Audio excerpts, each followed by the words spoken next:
페스티벌의 마지막 날, 한국 의장대의 공연이 시작되기 전 관객석은 이미 사람들로 가득 찼습니다. 저는 최전열에 앉아 기대감에 부풀어 있었습니다. 불이 꺼지고 조용한 북소리가 울려 퍼졌습니다. 천천히 무대가 밝아지는 가운데 붉고 푸른 태극기를 든 기수가 먼저 등장했습니다. 미국의 한 중심가에서 충격적인 일이 벌어졌습니다. 어떤 한 여성이 머리를 감싸준 채 미국에서 자신의 정체성을 두고 혼란을 겪고 있다며 소리치고 있는데요. 어떤 일이 벌어졌기에 미국 전역이 들끓고 있는 걸까요? 어떤 내용인지 바로 알아보겠습니다. 안녕하세요. 저는 로렌킴이라고 합니다. 뉴욕의 글로벌 기업에서 마케팅 디렉터로 일하고 있습니다. 겉모습은 동양인이지만 영혼은 완벽한 미국인인 셈이죠. 하지만 어릴 적 느꼈던 그 모순된 감정은 여전히 제 안에 남아 있습니다. 외모로 규정되는 정체성의 혼란.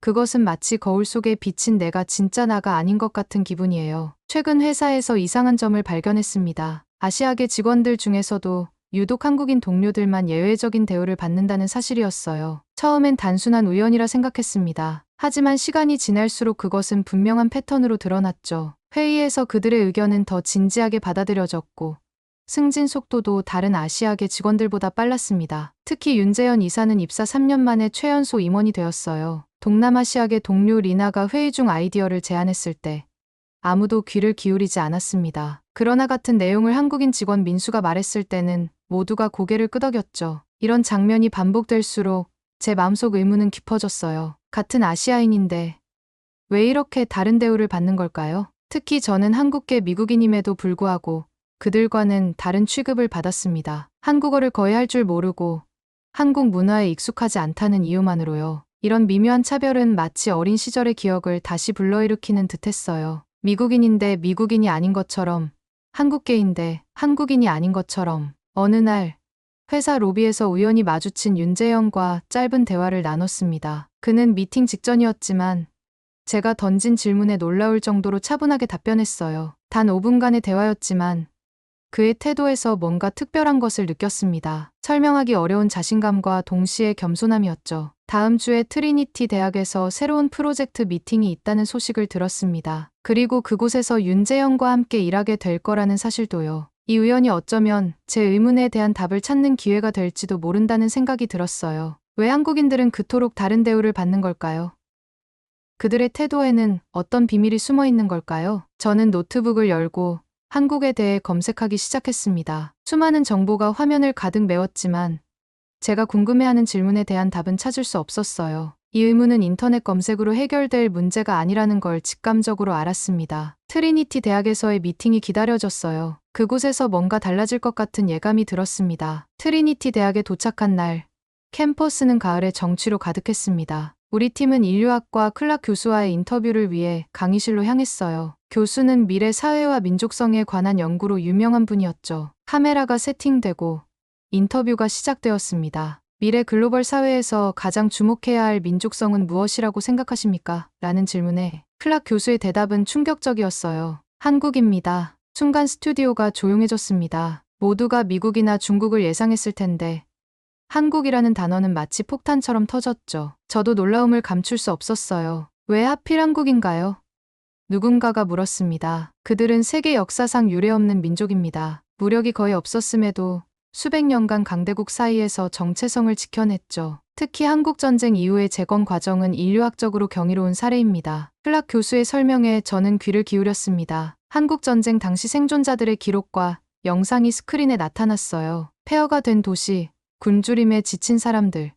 그럼에도 불구하고 서로를 돕는 모습들. 그 장면들을 보며 제 눈에는 어느새 눈물이 고였습니다. 이유를 설명할 수 없었지만 가슴 깊은 곳에서 무언가가 울렸어요. 한국인들은 위기 상황에서 놀라운 집단지성을 발휘합니다. IMF 외환위기 때 금 모으기 운동, 코로나19 대응, 그리고 수많은 역사적 순간마다 그들은 한 몸처럼 움직였어요. 교수의 말에 윤재현의 표정이 변하는 것을 발견했습니다. 그의 눈빛에는 자부심과 동시에 무거움이 깃들어 있었죠. 그제서야 깨달았어요. 이것은 단순한 민족적 특성이 아니라 살아있는 역사였던 겁니다. 인터뷰가 끝나고 교수는 한마디를 덧붙였습니다. 제가 한국을 연구하게 된 이유는 그들이 대단해서가 아닙니다. 두려워서예요. 그들의 집단 응집력과 회복 탄력성은 미래 사회에서 가장 강력한 경쟁력이 될 테니까요. 그 말이 제 귀에 박혔습니다. 두렵다는 표현이 왜 이렇게 인상적으로 들리는지 이해할 수 없었어요. 하지만 그 순간부터 한국에 대한 호기심이 단순한 의문을 넘어 깊은 탐구로 변했습니다. 호텔로 돌아오는 길, 저는 윤재현에게 물었어요. 교수님 말씀에 대해 어떻게 생각하세요? 윤재현은 잠시 침묵했다가 대답했습니다. 한국인으로서 복잡한 감정이 듭니다. 자랑스럽기도 하고 부담스럽기도 하고요. 부담스럽다니요? 그런 칭찬 뒤에는 항상 책임이 따르니까요. 우리 부모 세대가 겪은 고통이 오늘날 우리의 강점이 되었다는 사실이 가끔은 무겁게 느껴집니다. 그의 말에서 진정성이 느껴졌습니다. 이것은 단순한 자부심이 아닌 역사와 함께 호흡하는 사람의 목소리였어요. 그날 밤, 저는 인터넷에서 한국전쟁 다큐멘터리를 찾아 밤늦게까지 시청했습니다. 내 피 속에 흐르는 한국인의 역사를 처음으로 진지하게 마주하게 된 순간이었죠. 호텔 로비에서 아침 커피를 마시며 뉴스를 확인하고 있었습니다. 화면에는 어느 나라의 정치적 혼란에 대한 기사가 나오고 있었어요. 그때 옆자리에 앉은 윤재현이 불쑥 말을 건넸습니다. 저런 상황에서 우리나라였다면 국민들이 즉각 거리로 나왔을 겁니다. 그의 말에 고개를 끄덕이며 웃었지만 속으로는 의문이 들었어요. 왜 한국인들은 항상 자신들의 방식이 옳다고 확신할까? 하지만 이내 그 생각을 접었습니다. 지금은 이런 대화를 나눌 때가 아니었으니까요. 회사로 돌아온 후 저는 이전과는 다른 시선으로 사무실을 바라보기 시작했습니다. 클락 교수의 말이 계속 머릿속을 맴돌았어요. 그의 말대로라면 우리 회사 내 한국인 직원들의 예외적 대우는 단순한 우연이 아닐 수도 있었습니다. 점심시간, 카페테리아에서 리나와 마주쳤습니다. 동남아시아계인 리나는 5년 전부터 함께 일해온 동료였어요. 그녀와 음식을 고르며 대화를 나눴습니다. 리나, 혹시 회사에서 아시아계 직원들 사이의 대우 차이를 느낀 적 있어? 리나는 잠시 망설이다가 조용히 대답했어요. 있지. 특히 한국인 직원들은 뭔가 다르게 취급받는 것 같아. 단순히 실력 때문만은 아닌 것 같은데. 그녀의 말에 제 의심은 더욱 커졌습니다. 이어서 중국계 동료 웨이와도 비슷한 대화를 나눴어요. 그도 비슷한 의견이었습니다. 한국인들은 자기 주장이 강해. 하지만 이상하게도 그게 거만하게 느껴지지 않아. 그들은 항상 우리라는 말을 많이 써. 개인이 아닌 집단으로 생각하는 것 같아. 그날 오후 팀 미팅에서 예산 삭감에 관한 논의가 있었습니다. 대부분의 직원들이 불만을 토로하며 언성을 높였지만 한국인 직원 3명은 놀라울 정도로 침착했어요. 그들은 자신들의 의견을 분명히 전달했고 그 과정에서 상사와의 불필요한 마찰도 피했습니다. 우리가 생각하는 대안은 이렇습니다. 라며 시작한 민수의 제안은 결국 모두의 동의를 얻었어요. 어떻게 그들은 위기 상황에서도 이렇게 원칙을 지키면서도 유연할 수 있는 걸까요? 미팅이 끝나고 윤재현과 엘리베이터를 함께 탔습니다. 용기를 내어 질문했어요. 한국인들은 항상 이렇게 침착한가요? 위기 상황에서도요. 윤재현은 미소 지으며 대답했습니다. 침착하다기보다는 익숙하다고 해야 할까요? 우리는 위기를 많이 겪어왔으니까요. 그의 대답은 짧았지만 그 안에는 깊은 의미가 담겨 있었어요. 익숙함이라는 단어가 제 마음을 사로잡았습니다. 한국인들에게 위기는 낯선 상황이 아니라 익숙한 일상의 일부였던 걸까요? 다음 날 사무실에서 동료들과 점심을 먹다가 문득 깨달았습니다. 우리 회사의 한국인 직원들은 한 테이블에 모여 앉아 있었어요. 그들은 서로 음식을 나누며 웃고 있었죠. 그런데 특이한 점은 그 테이블에 다른 국적의 동료들도 자연스럽게 함께했다는 사실입니다. 그들은 배타적이지 않았어요. 오히려 포용적이었습니다. 그 순간 저는 클락 교수의 말을 다시 떠올렸어요. 그들의 집단 응집력. 이것은 단순한 민족 특성이 아니라 생존을 위한 전략이었던 건 아닐까요? 제 마음속에 새로운 질문이 생겨났습니다. 이 모든 것이 우연이 아니라면 그 근원은 무엇일까요? 사무실로 돌아온 후 한국인 동료들을 더 유심히 관찰하기 시작했습니다. 그들의 말투, 행동 방식, 의사결정 과정에 특별한 주의를 기울였어요. 그러면서 점차 작은 질문들이 생겨났습니다. 왜 그들은 항상 회의 전에 미리 와서 준비할까? 왜 그들은 어려운 업무를 자원해서 맡을까? 왜 그들은 서로를 돕는 일에 망설임이 없을까? 이런 질문들이 머릿속을 가득 채우던 어느 날, 점심시간에 우연히 들은 민수와 다른 한국인 동료의 대화가 제 귀에 들어왔습니다. 이번 프로젝트는 정말 중요해. 우리가 망치면 회사 전체 이미지가 실추될 수 있어. 그래. 우리가 책임감을 가져야지. 동양인 직원들 평가에도 영향을 미칠 테니까. 그 순간 깨달았습니다. 그들은 단순히 자신들의 성공만을 위해 일하는 것이 아니었어요. 그들의 행동은 한국인이라는 정체성, 나아가 아시아계 직원 전체의 평가에 영향을 미친다는 책임감에서 비롯된 것이었습니다. 호기심이 커져 퇴근 후 도서관에 들렀습니다. 한국의 역사, 문화, 사회 구조에 관한 책들을 찾아 읽기 시작했어요. 그 중에서도 특히 한국의 독립운동과 1980년대 민주화 운동 관련 자료가 제 시선을 사로잡았습니다. 책장을 넘기며 놀라운 사실들을 발견했어요. 일제강점기 때 독립운동가들이 해외에서도 끊임없이 독립을 위해 싸웠던 이야기. 1980년 광주에서 시민들이 서로를 지키기 위해 목숨을 걸었던 이야기. 그리고 IMF 위기 때 전 국민이 금 모으기 운동에 동참했던 이야기까지. 이런 역사적 사실들을 접하면서 그동안 제가 관찰했던 한국인들의 행동 패턴이 이해되기 시작했습니다. 그들의 강한 자기 주장은 단순한 고집이 아니라 오랜 시간 억압받았던 역사 속에서 자신의 목소리를 지키려는 노력이었던 거죠. 약자를 배려하는 태도는 자신들도 한때 약자였기에 가능한 공감이었고요. 도서관에서 늦게까지 자료를 찾던 중 아버지에게 전화를 걸었습니다. 한국계 미국인인 아버지는 제가 어렸을 때 한국에 대해 거의 이야기하지 않으셨어요. 아빠, 혹시 우리 가족이 한국에서 어떤 경험을 했는지 이야기해 주실 수 있나요? 전화기 너머로 아버지의 긴 침묵이 느껴졌습니다. 그리고 이어진 말씀에 가슴이 먹먹해졌어요. 내 할아버지는 한국전쟁 때 모든 것을 이루셨단다. 그 후 미국으로 이민 오셨지. 하지만 끝까지 한국인으로서의 자부심은 잃지 않으셨어. 항상 말씀하셨지. 우리는 어떤 상황에서도 다시 일어설 수 있다고. 그 말을 듣는 순간 제 안에 뭔가가 울림을 느꼈습니다. 그동안 부정했던 제 정체성의 일부가 서서히 모습을 드러내기 시작한 거예요. 다음 날 회사에서 윤재영과 복도에서 마주쳤습니다. 갑자기 궁금한 점이 생각나 물었어요. 한국인들은 왜 이렇게 강한 공동체 의식을 갖고 있나요? 윤재현은 잠시 생각하더니 대답했습니다. 개인의 성공보다 더 중요한 것이 있다고 배웠기 때문일 거예요. 우리는 우리라는 말을 많이 써요. 그건 단순한 언어 습관이 아니라 사고방식이죠. 그의 말을 들으며 문득 깨달았습니다. 한국인들의 행동 양식은 단순한 문화적 특성이 아니라 역사적 경험과 생존 전략이 결합된 결과물이었던 겁니다. 그것은 무조건적인 것도 무의식적인 것도 아니었어요. 철저한 논리와 경험에 기반한 집단적 지혜였습니다. 그날 밤 노트북을 열고 한국 방문을 검색하기 시작했어요. 이제 저는 책과 이야기를 통해서가 아니라 직접 그 땅을 밟고 그 문화를 체험해보고 싶었습니다. 이것이 단순한 호기심을 넘어선 탐구가 되었음을 느꼈어요. 한국행 비행기 표를 예매하던 순간 마음이 복잡했습니다. 이성적으로는 이해했지만 감정적으로는 여전히 거리감이 있었어요. 그런데 제 결정을 확고하게 만든 건 클락 교수가 소개해준 한국전쟁 생존자의 증언 영상이었습니다. 모든 것을 잃었지만 우리는 서로가 있었습니다. 그것만으로도 다시 시작할 수 있었죠. 노인의 담담한 목소리가 귓가에 맴돌았어요. 그 순간 확신했습니다. 직접 봐야겠다고. 이 모든 이야기가 살아 숨쉬는 현장을. 그렇게 저는 한국행 비행기에 몸을 실었습니다. 인천공항에 도착했을 때 첫인상은 놀라움이었어요. 상상했던 것보다 훨씬 현대적이고 세련된 공항이었습니다. 출국장을 나서자 친절한 안내원이 영어로 저를 맞이했죠. 서울로 향하는 길.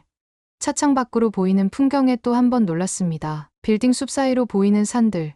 도시와 자연이 공존하는 모습이 이질적으로 느껴졌어요. 서울은 산으로 둘러싸인 분지예요. 택시 기사님의 설명에 고개를 끄덕였습니다. 문득 이런 지형이 한국인의 정서에도 영향을 미쳤을까 하는 생각이 들었어요. 외부로부터 보호받는 동시에 제한된 공간에서 살아가야 했던 역사. 호텔에 체크인하고 잠시 휴식을 취한 후 밤늦게 근처 편의점에 나갔습니다. 새벽 2시였지만 도시는 여전히 살아 움직이고 있었어요. 스문의 시간 영업하는 가게들, 늦은 시간에도 안전하게 걸을 수 있는 거리. 이런 일상적인 모습에서도 한국 사회의 특성이 느껴졌습니다. 편의점에서 음료를 고르는데 점원이 상세한 영어로 제품을 설명해줬어요. 놀라워하는 제 모습에 그는 웃으며 말했습니다. 외국인 손님들이 많이 오시니까요. 도움이 필요하시면 언제든 말씀하세요. 이런 작은 친절이 모여 하나의 시스템을 이루고 있다는 느낌이 들었습니다. 무심한 듯 친절한 태도, 필요할 때 나타나 돕고 다시 물러나는 배려. 이것이 클락 교수가 말한 문화의 성숙도였을까요? 다음 날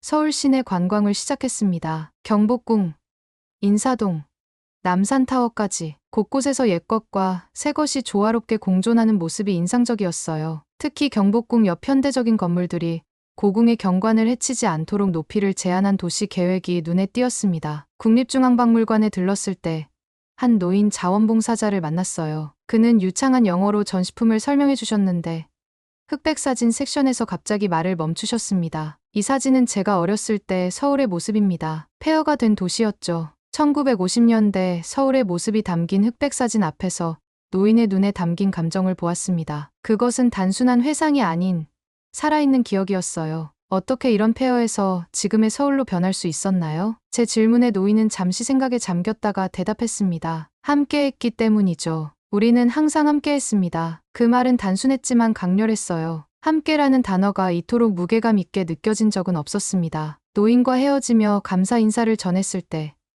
그의 미소에서 따뜻함을 느꼈어요. 그것은 내가 한국계라서가 아니라 한 인간으로서 나눈 진심 어린 교류였습니다. 저녁에는 종로의 작은 식당에서 식사를 했습니다. 저는 서울의 아침을 맞이하며 새로운 시선으로 도시를 바라보기 시작했습니다. 호텔 창문을 열자 분주한 사람들로 가득한 거리가 눈에 들어왔어요. 그들의 걸음걸이에는 목적이 있었고 행동에는 흐트러짐이 없었습니다. 이런 작은 부분에서도 한국인의 정서가 느껴졌습니다. 남대문 시장으로 향했을 때 진정한 한국의 일상을 만날 수 있었어요. 좁은 골목마다 빼곡히 들어선 가게들, 활기찬 상인들의 목소리, 그 사이로 흐르는 질서정연한 움직임이 인상적이었습니다. 한 상인이 제게 과일을 권하며 맛을 보여주었죠. 거절했음에도 웃음을 잃지 않는 그 모습에서 따뜻함을 느꼈어요. 지하철을 타면서 또 다른 발견을 했습니다. 만원 전철 안에서도 사람들은 서로 밀치지 않고 배려했어요. 노약 좌석은 철저히 지켜졌고 젊은이들은 기꺼이 자리를 양보했습니다. 외국인인 제게도 누군가 친절하게 길을 알려주었죠. 이런 무언의 질서가 일상에 깊이 뿌리내리고 있었어요. 이런 모습이 한국의 진짜 힘이 아닐까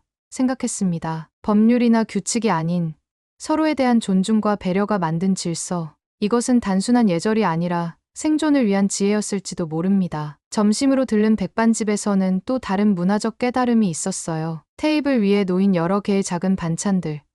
그것은 한국 식문화가 보여주는 균형의 철학이었습니다. 단 하나의 주인공이 아닌 여러 맛이 어우러진 조화로움이 그들의 식탁에 담겨 있었어요. 옆 테이블에 앉은 중년 여성과 우연히 대화를 나누게 되었습니다. 그녀는 IMF 시절 자신의 결혼 반지를 나라를 위해 기부했던 이야기를 들려주었어요. 당시 모든 국민이 금을 모았어요. 그건 누가 시킨 것이 아니라 우리 스스로 시작한 일이었죠. 그 이야기를 들으며 제 눈시울이 뜨거워졌습니다. 국가적 위기 앞에서 개인의 소중한 것을 기꺼이 내놓는 마음. 그것은 제가 이전에 경험하지 못한 공동체 의식이었어요. 이런 정신이 오늘날의 한국을 만든 원동력이라는 생각이 들었습니다. 거리로 나와 걸으며 한국인들의 언어에도 주목했어요. 특히 존댓말 문화가 흥미로웠습니다. 상대방에 따라 달라지는 말투, 그 속에 담긴 존중의 의미를 느꼈어요. 언어 속에서도 공동체 의식과 질서가 살아 숨쉬고 있었습니다. 하루를 마무리하며 호텔 창문으로 서울의 야경을 바라봤어요. 반짝이는 도시 불빛 속에서 한국인들의 삶의 방식이 새롭게 다가왔습니다. 그들의 일상에 스며든 작은 배려와 질서,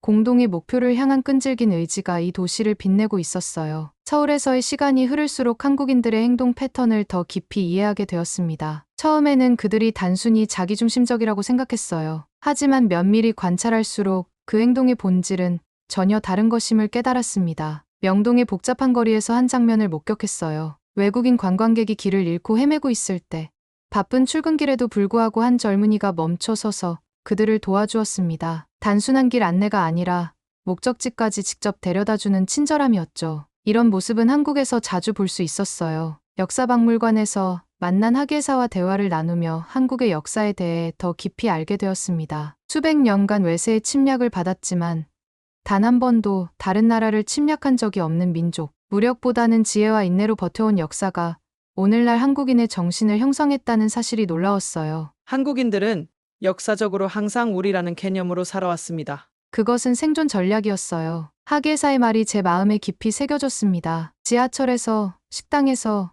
거리에서 볼 수 있는 질서와 배려는 단순한 예절이 아니라 역사적 경험에서 비롯된 생존 본능이었던 거예요. 천안함 사건 추모관을 방문했을 때 한국인들의 애국심을 직접 느낄 수 있었습니다. 추모객들의 진지한 표정과 깊은 묵념 속에서 국가적 아픔을 함께 나누는 모습을 보았어요. 이런 경험들이 하나의 공동체로서 한국인들을 더욱 강하게 만들어왔다는 생각이 들었습니다. 그와 인사동에서 만났습니다. 한국에서의 재현은 뉴욕에서와는 조금 달랐어요. 더 편안하고 자연스러운 모습이었습니다. 카페에 앉아 이야기를 나누던 중 옆 테이블에서 노인이 음료를 쏟는 사고가 있었어요. 재현은 즉시 일어나 도와주었습니다. 그의 행동에는 망설임이 없었죠. 그것은 당연한 일을 하는 사람의 모습이었습니다. 왜 그렇게 자연스럽게 도와줬어요?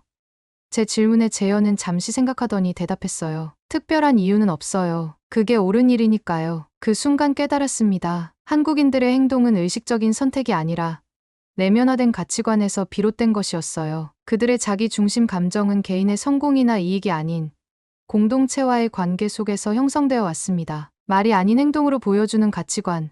그것이 제가 찾던 답이었습니다. 호텔로 돌아오는 길, 서울의 밤거리를 걸으며 생각했어요. 한국인들이 세계 무대에서 인정받는 이유는 단순한 실력이나 능력 때문만은 아닙니다. 그것은 깊은 역사적 경험에서 비롯된 집단 지성과 회복력, 그리고 타인과의 관계 속에서 자신을 정의하는 정체성 때문이었습니다. 열흘간의 한국 여행을 마치고 뉴욕으로 돌아왔습니다. 공항에 내리는 순간 익숙한 도시의 풍경이 눈에 들어왔어요. 하지만 제 시선은 이전과 달라져 있었습니다. 한국에서 가져온 것은 기념품이 아닌 새로운 관점이었습니다. 사무실로 복귀한 첫날, 아침 회의에서 흥미로운 상황을 경험했어요. 중국계 동료 웨이가 프레젠테이션 중 상사에게 무례한 질문을 받았습니다. 예전 같았다면 분노했을 상황이었죠. 하지만 이제 저는 그 상사의 질문 속에 담긴 불안감을 읽을 수 있었어요. 단순한 무례함이 아니라 자신의 지위를 지키려는 방어적 태도였습니다. 점심시간, 한국인 동료들과 식사를 하게 되었어요. 그들이 음식을 나누고 서로를 배려하는 모습을 새롭게 바라보게 되었습니다. 제가 물을 엎질렀을 때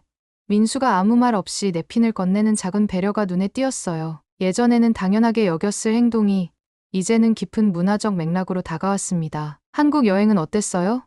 민수의 질문에 저는 진심을 담아 대답했습니다. 제 인생을 바꿔놓았어요. 이제야 제 뿌리의 일부를 이해하게 된 것 같아요. 그 순간 민수의 눈빛에서 이해와 공감을 느꼈습니다. 그것은 단순한 동료애를 넘어선 문화적 연대감이었어요. 한국계 미국인으로서 제 정체성의 한 부분을 새롭게 받아들이게 된 순간이었습니다. 오후에 윤재영과 새 프로젝트에 대해 논의하는 자리가 있었어요. 그를 대하는 제 태도가 자연스럽게 변해 있음을 느꼈습니다. 존중은 더 이상 의식적인 노력이 아니라 경험에서 우러나오는 진심이 되었어요. 우리는 업무적 대화를 나눈 후 잠시 사적인 이야기로 넘어갔습니다. 한국에서 무엇이 가장 인상 깊었나요? 재현의 질문에 잠시 생각한 후 대답했어요. 사람들이요. 개인으로서의 자부심과 공동체의 일원으로서의 책임감 사이의 균형이 놀라웠어요. 대화를 마치고 자리에서 일어나며 문득 새로운 질문이 떠올랐습니다. 그런 한국인들은 어떤 여자를 좋아할까? 이 생각에 미소가 지어졌어요. 이전과는 다른 설렘, 문화적 이해를 바탕으로 한 호기심이었습니다. 집으로 돌아가는 지하철에서 창밖을 바라보며 지난 여정을 되돌아봤어요. 의심에서 시작된 질문이 깊은 이해와 존중으로 변화한 과정. 이제 저는 제 안의 한국인 정체성을 부정하지 않고 오히려 그것을 자랑스럽게 여기게 되었습니다. 그것은 단순한 혈통이 아니라 수천 년의 역사와 지혜가 담긴 유산이었으니까요. 뉴욕의 밤하늘을 바라보며 생각했습니다. 진정한 존중은 머리로 이해하는 것이 아니라 가슴으로 경험하는 것이라고. 한국에서의 시간은 제게 그 소중한 경험을 선물해 주었습니다. 이제 저는 두 문화 사이에서 다리가 되어 그 가치를 나눌 준비가 되어 있었어요. 구독과 좋아요 부탁드리며 그러면 더욱 감동적인 다음 사연으로 넘어가겠습니다. 대한민국 서울 북한산에서 한 외국인 여성이 등산을 하고 있는데요. 한 걸음씩 올라가면서 투덜거립니다. 한국 산은 왜 이렇게 복잡해서 이상한 나이 많은 사람들만 많고 이게 한국의 명산이라고 그러다가 갑자기 발을 삐끗해서 넘어지게 되는데 지나가는 사람들은 모른 채 합니다. 외국인 여성이 한국을 심하게 이야기한 걸 모두가 알아들어서인 걸까요? 오늘의 사연은 독일인 여성 테일리 씨의 사연입니다. 안녕하세요. 독일 직장인 테일리입니다. 독일에서 고대 중국의 이야기와 쿵푸 팬더의 애니메이션에 매료된 어린 시절. 저는 항상 동양의 신비로운 매력을 갈망했습니다. 어린 시절에 이러한 동경은 수년에 걸쳐 키워졌고 그중 가장 대국인 중국을 방문하기로 결심하면서 절정에 달했습니다. 북적이는 시장을 거닐고 이국적인 음식을 맛보고 10년의 역사가 깃든 문화에 흠뻑 빠져드는 상상을 했습니다. 그렇게 저는 베이징 서우두 공항에 착륙을 하면서부터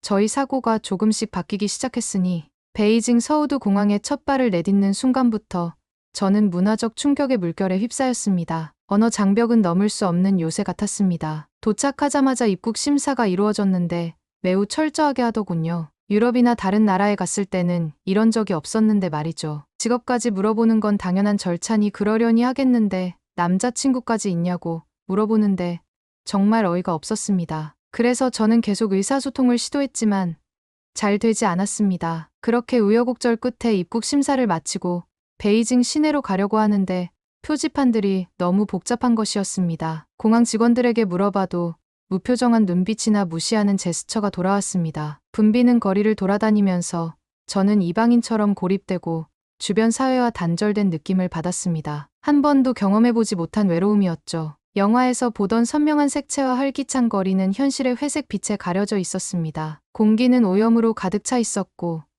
이 고대의 땅을 괴롭히는 환경 문제를 극명하게 상기시켜 주었습니다. 저는 고국의 맑고 탁 트인 하늘을 그리워했습니다. 중국의 풍부한 문화의 매력과 신비로움은 도시에 짙게 드리워진 스모그에 저는 곧 냉혹한 차별의 현실을 마주했습니다. 숙소를 찾으려는 시도에서 여러 호텔에서 거절당했습니다. 이유는 모호했지만 외국인을 환영하지 않는다는 메시지는 분명했습니다. 거부감은 삼키기 힘든 쓴 약이었습니다. 제가 항상 동양 문화권에서 느꼈던 따뜻한 환대와 너무도 대조적이었기 때문입니다. 전 세계를 평등하게 만들어준다고 생각했던 인터넷은 이곳에서는 새 장에 갇힌 새와 같았습니다. 정보에 대한 접근이 제한되어 있었고 전 세계와 단절된 느낌을 받았습니다. 고향에서 당연하게 여겼던 디지털 자유는 중국에서는 먼 꿈이었습니다. 정보에 대한 손쉬운 접근과 그것이 가져다주는 연결감이 그리웠습니다. 제 기억에 남아있는 한 가지 사건은 한 현지인 남성과의 불안한 만남입니다. 알아듣지는 못했지만 그의 말에는 조롱과 경멸의 어조가 담겨 있었습니다. 중국에서 외국인 여성으로 살아간다는 것은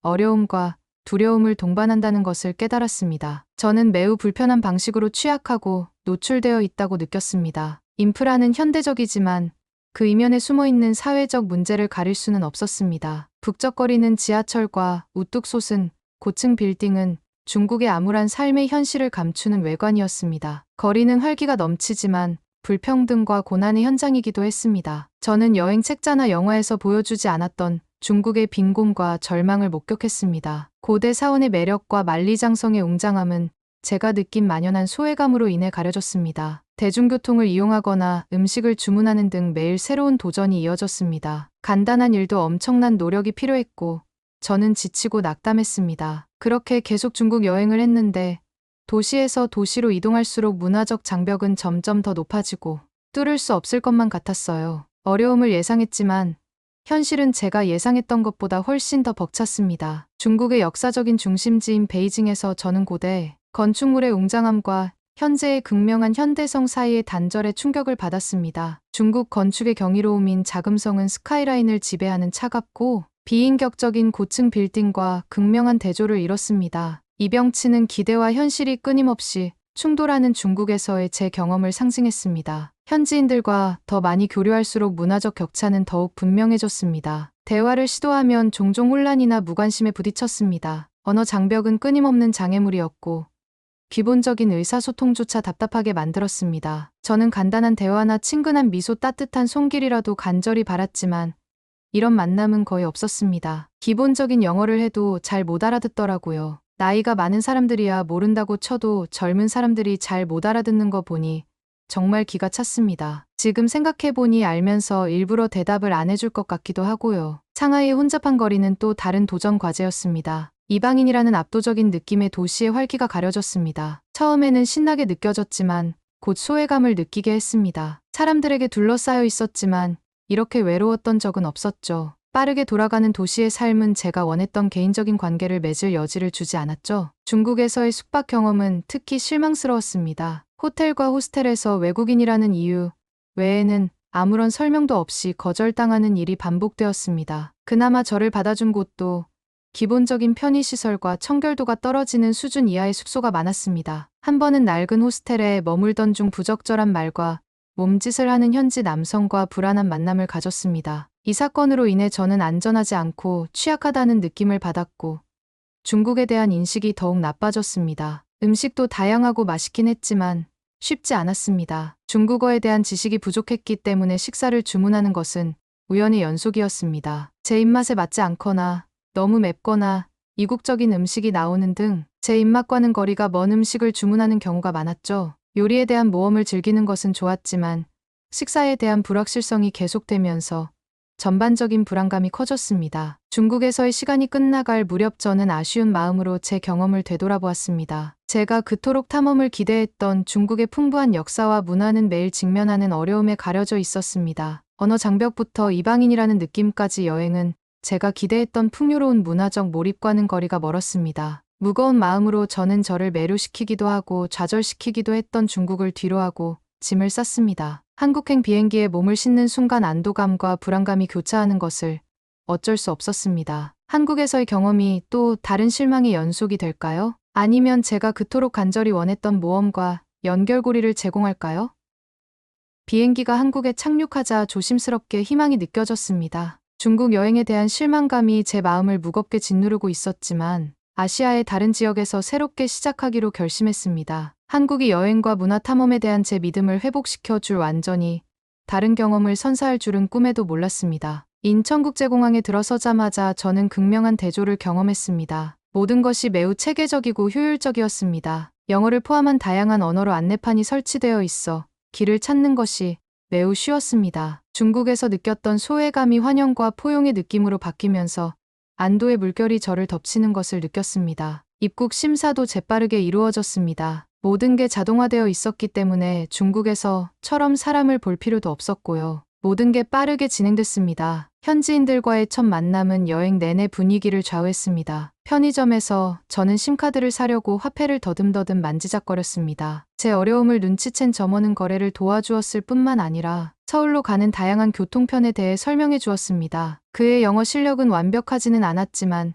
저를 도와주려는 그의 노력은 감동적이었습니다. 처음으로 진정한 유대감을 느꼈습니다. 서울은 활기찬 에너지와 첨단 기술로 저를 맞이했습니다. 서울은 전통과 현대가 조화롭게 어우러진 도시였고 고궁이 우뚝 솟은 고층 빌딩 사이에 자리 잡고 있었습니다. 거리는 깨끗했고 대중교통 시스템은 놀라울 정도로 효율적이었습니다. 중국에서는 그리워했던 도시 곳곳을 쉽게 이동할 수 있었습니다. 가는 곳마다 한국 사람들의 따뜻한 정을 느낄 수 있었습니다. 김치 시식을 권하는 시장 아줌마부터 영어 연습에 열중하는 어린 학생들까지 모든 만남이 친절과 환대로 가득했습니다. 이러한 따뜻함은 외국인 커뮤니티에도 이어져 동료 여행자들과 팁과 이야기를 나누며 글로벌 가족의 일원이 된 듯한 느낌을 받았습니다. 한국의 디지털 인프라는 또 다른 즐거움이었습니다. 와이파이를 쉽게 이용할 수 있었고 가족 및 친구들과 쉽게 연락할 수 있었습니다. 제한 없이 인터넷에 접속할 수 있는 자유로움은 신선한 충격이었습니다. 여행 블로그를 업데이트하고 사진을 공유하고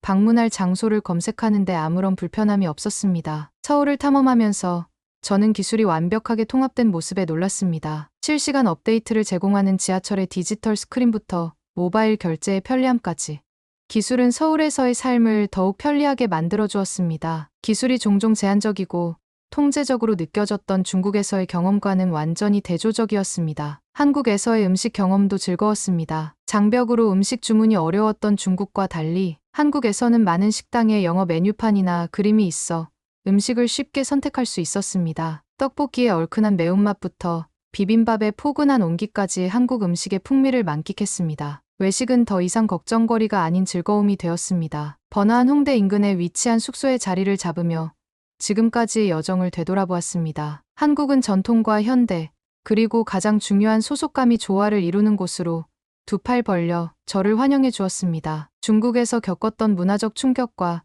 도전은 한국에서의 경이로움과 설렘으로 대체되었습니다. 이 아름다운 나라가 제공하는 것들을 더 많이 탐험하고 싶었습니다. 다음 모험은 한국의 장엄한 산으로 향했고 그곳에서 한국 풍경의 아름다움뿐만 아니라 한국 사람들의 친절과 공동체, 정신의 깊이를 발견하게 될 줄은 꿈에도 몰랐습니다. 전통과 현대가 활기차게 어우러진 분주한 도시 서울은 중국에서의 경험과는 다른 신선한 변화였습니다. 거리를 돌아다니면서 저는 역사와 기술이 완벽하게 조화를 이루고 있다는 사실에 계속 놀랐습니다. 경복궁과 같은 고궁은 한국의 유구한 역사를 증명하듯 웅장하게 서 있었고 주변 도시는 현대 생활의 맥박으로 활기차게 돌아가고 있었습니다. 서울의 가장 인상적인 모습 중 하나는 바로 사람들입니다. 사람들의 따뜻함과 예의는 모든 상호작용에서 분명하게 드러났습니다. 물어볼 때나 새로운 음식을 맛볼 때나 친절과 인내심을 느낄 수 있었습니다. 종종 이방인처럼 느껴졌던 중국에서의 생활과는 완전히 대조적이었습니다. 서울에서는 방문객으로서 환영받고 소중하게 대접받는다는 느낌을 받았습니다. 서울의 인프라는 인상적이었습니다. 대중교통 시스템은 효율적일 뿐만 아니라 사용자 친화적이었습니다. 지하철을 타면 여러 언어로 된 안내판과 안내 방송 덕분에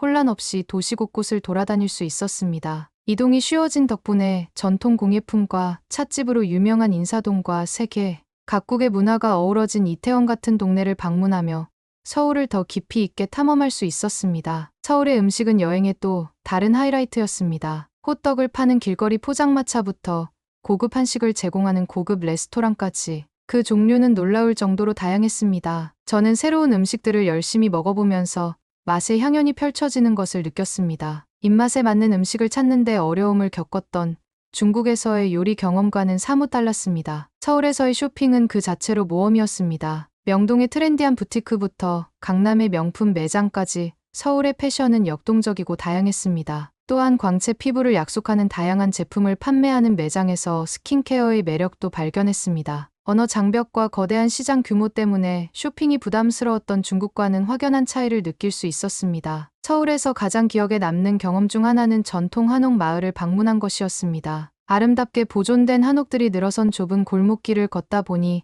마치 과거로 돌아간 듯한 기분이 들었습니다. 작은 마당과 우아한 곡선의 지붕이 어우러진 마을의 고즈넉함은 번잡한 도시에서 벗어난 편안한 휴식처였습니다. 이런 순간을 통해 저는 유산을 보존하면서도 현대를 수용하는 한국의 매력에 빠져들었습니다. 서울을 계속 탐험하면서 중국에 있을 때와 끊임없이 비교하는 제 자신을 발견했습니다. 인프라와 편의성뿐 아니라 무엇보다 사람들의 태도와 행동에서 극명한 차이를 느낄 수 있었죠. 한국에서는 중국에서는 느낄 수 없었던 공동체 의식과 존중을 느낄 수 있었습니다. 사람들은 서로를 돕는 데 진정으로 관심이 있어 보였고 자신의 문화와 유산에 대한 자부심도 있었습니다. 한국에서의 모험은 북한산 등반을 결심하면서 짜릿한 절정에 달했습니다. 등산 초보자였지만 내국인과 관광객 모두에게 사랑받는 북한산 정상 정복의 매력은 거부할 수 없었습니다. 이 등반이 제 체력의 한계를 시험할 뿐만 아니라 예상치 못한 인생의 전환점이 될 줄은 미처 몰랐습니다. 하루는 설렘으로 시작되었습니다. 물과 한국인들이 즐겨 먹는 김밥을 준비하면서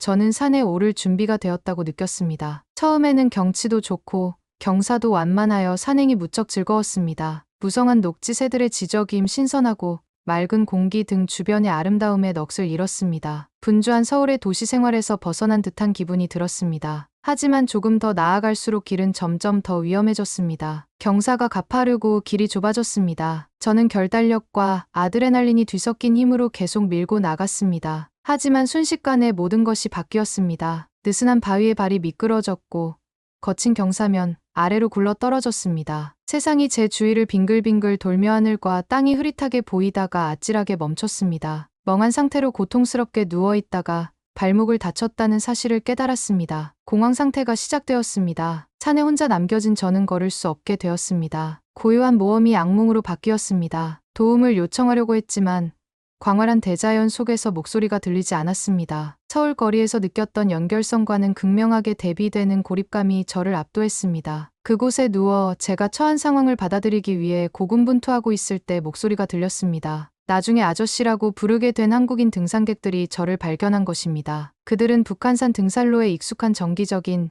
등산 모임의 일원이었습니다. 제가 조난당한 것을 본 아저씨들은 즉시 행동에 나섰습니다. 그들은 서툰 영어와 손짓을 섞어 발목에 임시로 부목을 대고 제가 일어설 수 있도록 도와주었습니다. 이후 고된 하산 여정이 이어졌습니다. 친절한 낯선 사람들의 어깨에 기대어 돌아왔습니다. 한 걸음 한 걸음은 고통과 피로와의 싸움이었지만 아저씨들의 변함없는 지지와 격려가 저를 계속 나아가게 했습니다. 그들의 친절은 절망의 순간에 희망의 등불이 되었습니다. 영원할 것만 같았던 하산길은 웃음과 이야기 그리고 놀라운 동료애로 가득했습니다. 언어의 장벽에도 불구하고 우리는 소통했습니다. 동료들은 간식과 물을 나눠주며 제가 수분을 보충하고 활력을 유지할 수 있도록 도와주었습니다. 독일에서나 중국에 있을 때도 경험하지 못했던 이타심과 공동체 정신을 느낄 수 있었습니다. 마침내 우리는 산 정상에 도착했습니다. 제가 느낀 안도감은 형언할 수 없었습니다. 아저씨들은 제가 치료를 받을 수 있도록 도와주었고 구조대가 도착할 때까지 제 곁을 지켜주었습니다. 덕담과 농담이 섞인 아저씨들의 작별 인사는 저에게 깊은 인상을 남겼습니다. 의료센터에 앉아 발목을 간호하면서 그날의 일을 되돌아보았습니다. 개인적인 도전으로 시작된 등반은 인간애와 친절에 대한 교훈으로 바뀌었습니다. 낯선 이방인이었던 아저씨들은 제 구세주의자 친구가 되었습니다. 아저씨들은 저에게 공동체 정신, 친절함, 회복, 탄력성 등 한국의 진정한 정신을 보여주었습니다. 북한산에서의 경험은 단순한 육체적 여정을 넘어 정서적, 문화적 발견의 여정이었습니다. 인간관계의 힘, 친절의 힘, 한국인의 영혼의 아름다움에 대해 배웠습니다. 제 인생에서 영원히 소중히 간직할 한 장이었습니다. 한국에서의 모험, 특히 북한산에서의 예기치 못한 사건은 저에게 많은 것을 생각하게 했습니다. 서울에서 회복하면서 중국과 한국에서의 경험이 자주 떠올랐습니다. 두 나라의 풍경과 도시뿐 아니라 사람들과 문화가 극명하게 대비되었고, 그보다 더 심오한 것은 두 나라 사람들과의 교류였습니다. 중국에서 저는 혼란과 문화적 장벽 속에서 제자리를 찾기 위해 고군분투하는 이방인처럼 느껴졌습니다. 소통의 부재, 언어의 어려움, 차별의 순간은 저를 낙담하게 만들었습니다. 유구한 역사와 문화적 깊이를 지닌 중국은 안타깝게도 저에게 대조와 도전의 땅으로 다가왔고 적응하기 어려웠습니다. 하지만 한국은 두 팔 벌려 저를 품어주었습니다. 사람들의 따뜻함, 기꺼이 도와주려는 태도, 포용력 있는 태도는 저를 감동시켰습니다. 북한산 사고는 한국인의 공동체 정신과 공감 능력을 보여주는 사례였습니다. 저를 도와주러 온 아저씨들의 모습은 개인주의보다 집단의 안녕을 중시하는 한국 사회를 반영하는 것이었고, 중국과 독일에서 경험한 것과는 극명한 대조를 이뤘습니다. 고요한 청계천과 번화한 동대문 시장 등 서울을 더 많이 탐험하면서 저는 수많은 친절과 예의의 행동을 목격했습니다. 저는 이러한 일상적인 교류 속에서 전통에 대한 존중과 미래를 향한 역동적인 포용이 균형을 이루는 한국의 정수를 발견했습니다. 처음에는 효율성에 감탄했던 한국의 기술 발전은 저에게 새로운 의미로 다가왔습니다. 한국에서 기술은 단순히 편의를 위한 도구가 아니라 사람들을 연결하고 격차를 해소하며 보다 포용적인 사회를 만드는 통로였습니다. 이는 기술이 종종 비인격적이고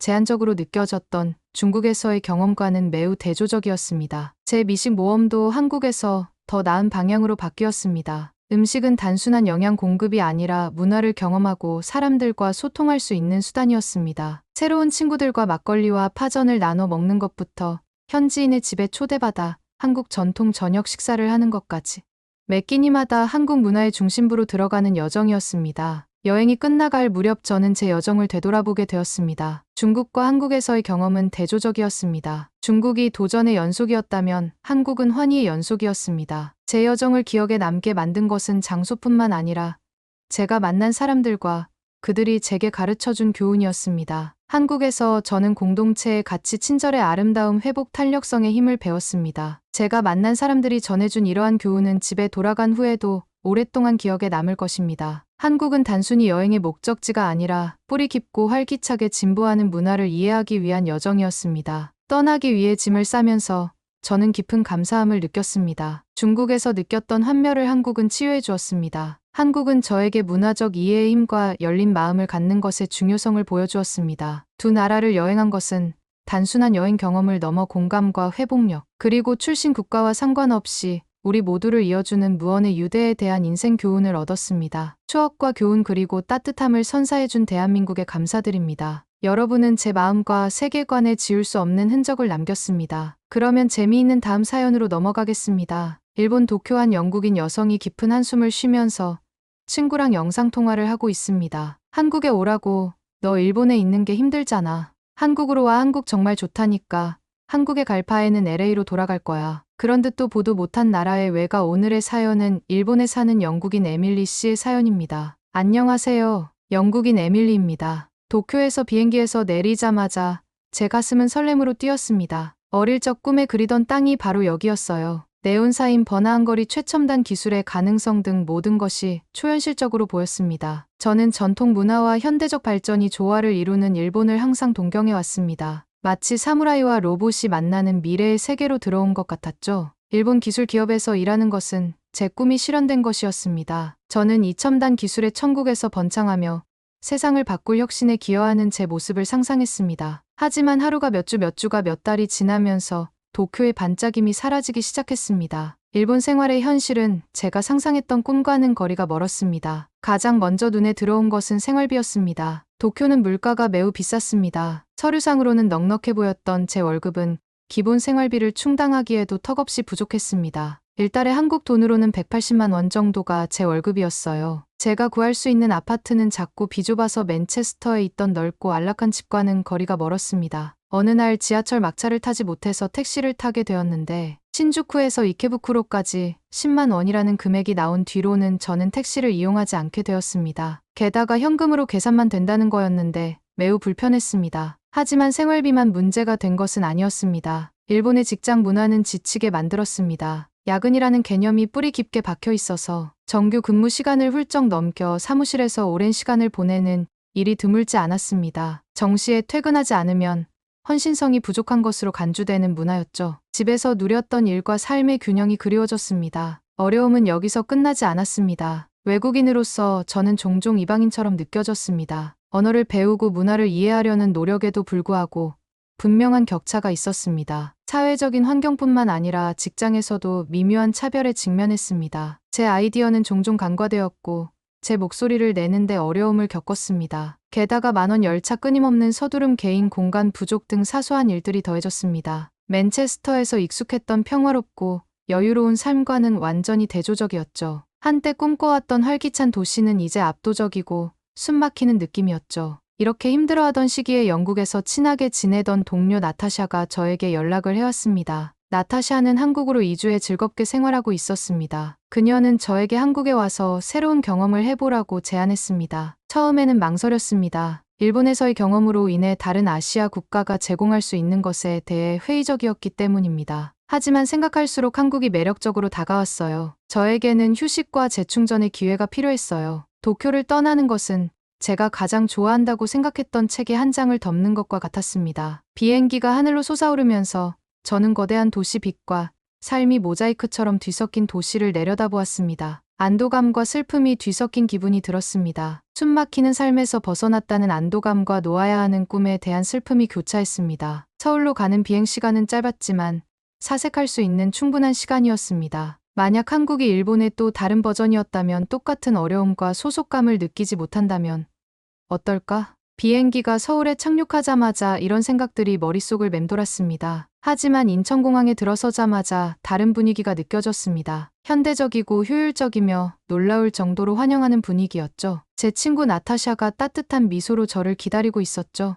낯선 땅에서 익숙한 얼굴을 보니 마음이 편안해졌습니다. 그런데 나타샤는 택시를 부르는 것이었습니다. 여기서 서울까지 택시를 타고 가면 금액이 상당히 많이 나올 텐데 도쿄에서 택시를 탄 이후로는 이용한 적이 없었는데 저는 나타샤에게 부담을 주는 게 아닌가 싶었죠.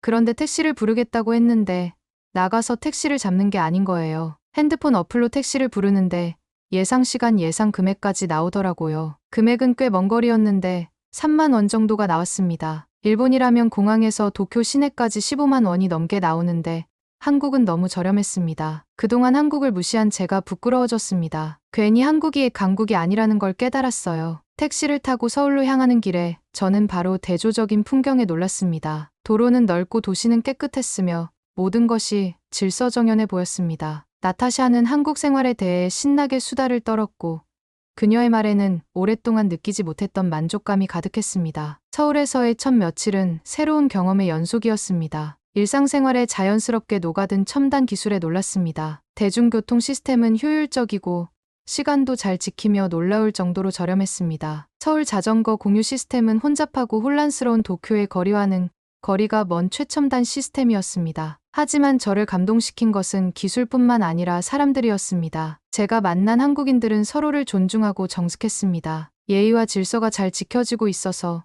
신선한 충격을 받았습니다. 음식 역시 놀라웠습니다. 항상 한식을 즐겨 먹었지만 한식의 본고장에서 경험한 한식은 전혀 다른 느낌이었어요. 맛은 더 풍부하고 종류는 놀라웠으며 매 끼니가 미식의 모험이었습니다. 그중 가장 맛있는 음식은 육회였는데 너무 맛있었습니다. 육회를 맛본 뒤로는 매달 한 번은 광장시장에 가서 육회에 소주 한 잔을 먹는 게 저희 낙이 되었습니다. 하루가 몇 주가 지나자 서울이 고향처럼 느껴지기 시작했습니다. 나타샤는 저에게 동료들을 소개해줬고 저는 한국의 직장 문화를 엿볼 수 있었습니다. 일본보다 더 자유롭고 효율성과 창의성을 중시하는 문화였습니다. 일과 삶의 균형이 존중되고 사람들은 자신의 일에 진정으로 만족하는 것 같았습니다. 저는 체류 기간을 연장하고 이곳에서 일자리를 구할 수도 있겠다는 생각이 들기 시작했습니다. 한국 기술의 진정한 잠재력을 본 것은 현지 기술 스타트업을 방문했을 때였습니다. 그곳에 전시된 혁신과 창의성은 제가 일본에서 보았던 것과 동등하거나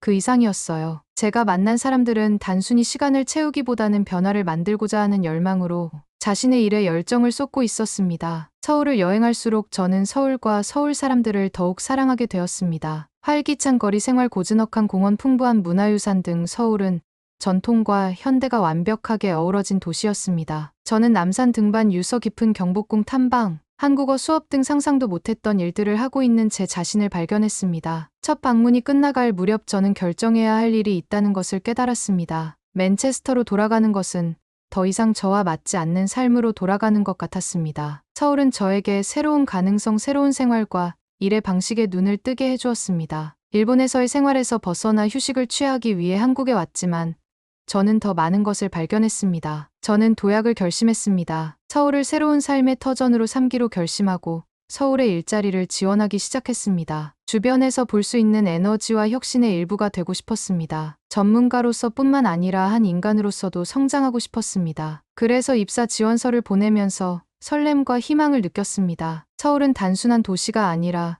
새로운 시작을 약속하는 곳, 저를 재발견하고 꿈을 펼칠 수 있는 곳이었죠. 익숙한 곳과의 작별이 아니라 새로운 지평에 대한 포옹이었습니다. 서울에서 새로운 삶을 시작하자 도시는 다채로운 색채와 생동감 넘치는 곳이 제 앞에 펼쳐졌습니다. 매일 새로운 발견과 모험이 이어졌습니다. 번화한 거리, 고즈넉한 사찰, 네온사인이 빛나는 밤 등 서울은 대조의 도시였고 저는 그곳에 매료되었습니다. 가장 먼저 할 일은 숙소를 찾는 것이었습니다. 비좁은 아파트가 상자처럼 느껴졌던 도쿄와 달리 서울의 숙소는 놀라울 정도로 넓고 저렴했습니다. 저는 트렌디한 상점과 활기찬 밤 문화로 유명한 활기찬 지역인 신촌에서 자리 잡았습니다. 도쿄의 비좁은 숙소와는 또 다른 세계였고 저는 새 집의 넓은 공간과 편안함을 만끽했습니다. 서울을 탐험하는 것은 짜릿한 경험이었습니다. 도시의 에너지는 전염성이 있었어요. 도심 한가운데 우뚝 서 있는 유서 깊은 경복궁부터 스카이라인을 가득 채운 세련된 고층 빌딩까지 전통과 현대가 어우러진 모습에 매료되었습니다. 그림 같은 공원과 산책로가 있는 한강은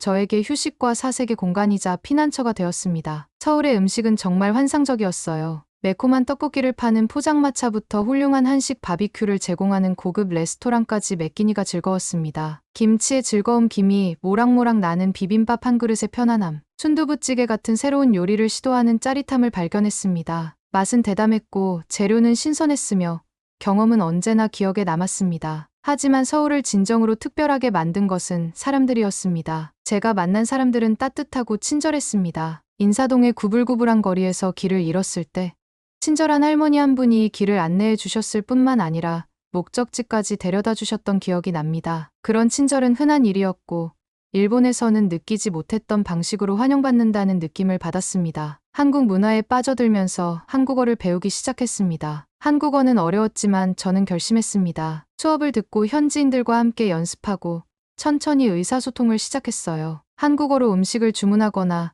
길을 물어볼 수 있게 되었을 때는 뿌듯한 순간이었습니다. 작은 성공이 하나하나 쌓여갈 때마다 현지에 더 가깝게 느껴졌습니다. 구직은 또 다른 모험이었습니다. 한국 취업시장은 역동적이었고 번성하는 기술 분야는 흥미진진하면서도 두려운 곳이었습니다. 저는 취업 박람회에 참석하고 인맥을 쌓으며 다양한 포지션에 지원했습니다. 반응은 고무적이었습니다. 외국인 신분이 장애물이었던 일본과 달리 이곳에서는 오히려 자산으로 여겨지는 경우가 많았죠.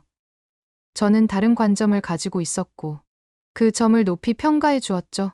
마침내 유망한 기술 스타트업에 취직할 수 있었습니다. 직장 문화는 신선한 충격이었어요. 혁신과 협업을 강조하고 제 아이디어를 환영하고 인정해 주었죠. 업무는 힘들었지만 보람도 있었고 오랜만에 직업적으로 성취감을 느꼈습니다. 여가 시간에는 도시의 풍부한 문화를 탐험했습니다. 북적이는 명동시장, 예술이 넘치는 홍대거리, 고즈넉한 아름다움의 북촌 한옥마을을 방문했습니다. 선율과 역사가 어우러진 매혹적인 한국 전통 음악 공연에도 참석했습니다. 서울은 축제의 도시이기도 했습니다. 저는 수천 개의 등불이 밤하늘을 밝히는 활기찬 서울 등축제를 경험했습니다. 색채, 음악, 춤 등 모든 것이 매혹적인 삶과 문화의 축제였습니다. 몇 달이 지나자 서울은 더 이상 제가 살고 있는 도시가 아니라 집처럼 느껴졌습니다. 다른 아시아 국가로 이주하는 것에 대해 처음 느꼈던 불안감은 사라졌습니다. 서울은 두 팔 벌려 저를 환영했고 저는 진심으로 서울을 받아들였습니다. 서울에서 저는 새로운 삶의 터전 그 이상을 발견했습니다. 제 영혼과 공명하는 도시, 도전과 성취감을 주는 직업, 저를 받아들이고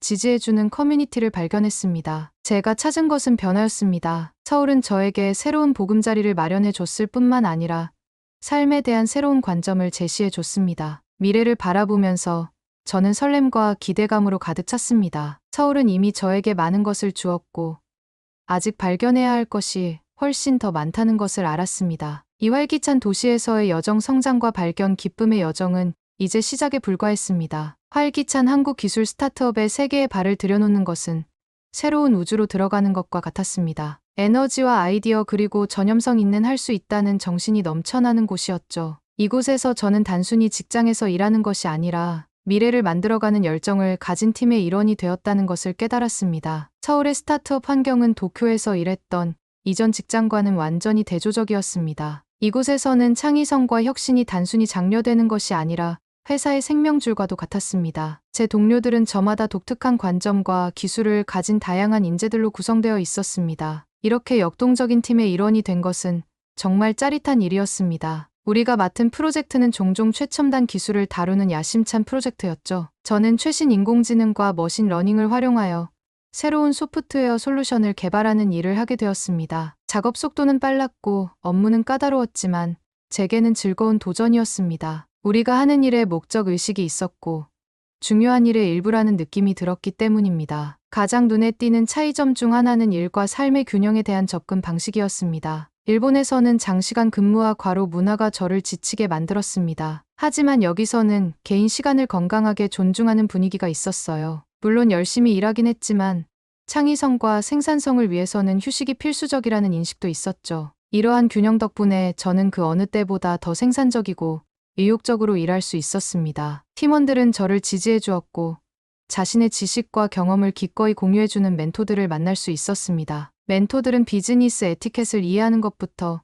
새로운 문화적 맥락에서 효과적인 커뮤니케이션 기술을 익히는 것까지 한국에서 일하는 데 필요한 미묘한 차이를 탐색하는 데 도움을 주었습니다. 저는 전문적으로만 성장한 것이 아니라 개인적으로도 성장했습니다. 제가 처음 주도했던 프로젝트가 기억납니다. 책임감이 막중하고 기대치가 높았기 때문에 부담스러웠습니다. 하지만 제 가치를 증명할 수 있는 기회이기도 했습니다. 제 모든 것을 쏟아부었고 프로젝트가 성공적으로 완료되었을 때의 성취감은 그 무엇과도 비교할 수 없었습니다. 제 능력을 검증받은 순간이자 새로운 세상에서 제 자리를 찾았다는 신호였죠. 우리 스타트업은 직급 체계가 평평해서 신선했습니다. 아이디어는 제안자의 연공 서열이 아니라 그 자체의 가치로 평가되었습니다. 이러한 개방적인 문화는 소속감과 주인의식을 키워주었습니다. 저는 주도권을 갖고 실험하고 한계를 뛰어넘을 수 있는 힘을 얻었습니다. 하지만 일만 하고 노는 것은 아니었습니다. 회사는 활기찬 사회생활을 하고 있었습니다. 하이킹 여행부터 노래방의 밤까지 팀 단위의 정기적인 외출이 있었습니다. 이러한 외출은 동료들과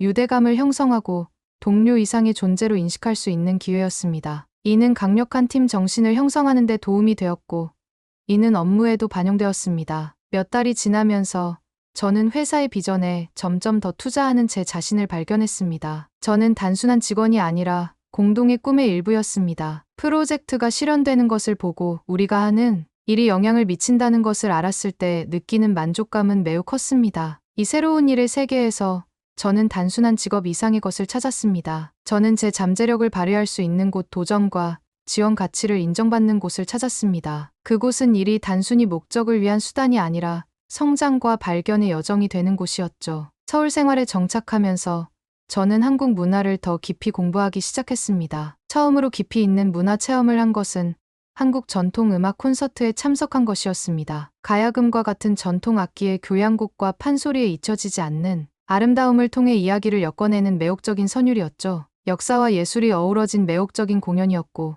깊은 감동을 받았습니다. 또한 다양한 문화 축제에 참여할 수 있는 기회를 놓치지 않았습니다. 화려한 한복 차림과 전통 놀이가 어우러진 설날의 활기찬 분위기는 즐거운 경험이었습니다. 이 축제 기간 동안 저는 다양한 한국 전통 음식을 맛볼 수 있었는데 각 음식마다 한국 땅과 사람들에 대한 이야기가 담겨 있었습니다. 한국 문화에 대한 관심이 커지면서 도자기 수업에 등록했고 그곳에서 한국 도자기의 정교한 예술을 배웠습니다. 청자의 섬세한 아름다움과 분청사기의 소박한 매력은 한국의 풍부한 예술적 유산에 대해 많은 것을 말해주었습니다. 비록 불완전하지만 제가 만든 작품 하나하나가 이 고대 예술 양식과 개인적으로 연결된 것처럼 느껴졌습니다. 한국 문학도 저를 사로잡은 또 다른 분야였습니다. 한강 신경숙과 같은 작가들의 작품에서 한국의 역사와 현대 사회를 생생하게 그려낸 글들을 깊이 파고들었습니다. 이 책들은 단순한 이야기가 아니라 한국의 영혼을 들여다볼 수 있는 창이었고, 한국의 아픔과 기쁨 회복력에 대한 통찰력을 제공했습니다. 한국의 유적지를 탐방하는 것은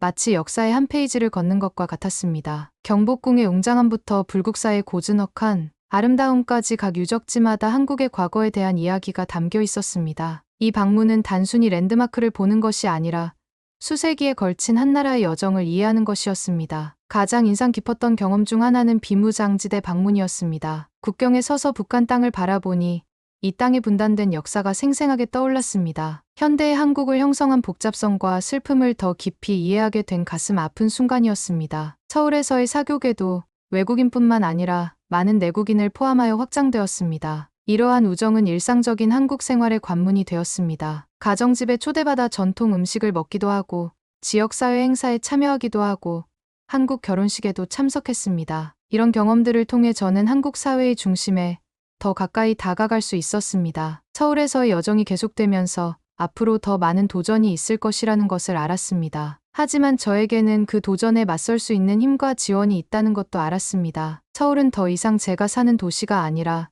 사랑과 우정, 목적 의식을 발견한 곳이자 제 고향이었습니다. 여정을 돌아보니 한국행을 결정한 것이 제 인생에서 가장 잘한 결정 중 하나였음을 깨달았습니다. 단순히 거주지를 옮긴 것이 아니라 자아를 발견하고 변화하는 여정이었으니까요. 한국은 저에게 새로운 삶과 새로운 집 그리고 새로운 이야기를 선사했습니다. 그래서 저는 그곳에 서서 서울을 바라보며 깊은 감사함을 느꼈습니다. 내가 경험한 것들, 내가 만난 사람들, 내가 겪은 성장에 대한 감사, 전통과 현대가 조화를 이루고 활기찬 문화와 따뜻한 마음을 가진 사람들이 있는 이 도시가 저를 품어주었습니다. 그리고 저는 온 마음을 다해 도시를 받아들였습니다. 이것은 제 여정의 끝이 아니라 새로운 장의 시작이었습니다. 가능성과 모험 그리고 지속적인 성장으로 가득 찬 새로운 챕터. 서울은 제 여정의 중간 기착지가 아니라 목적지이자 진정한 제 자신을 발견한 곳, 진정한 고향이었습니다.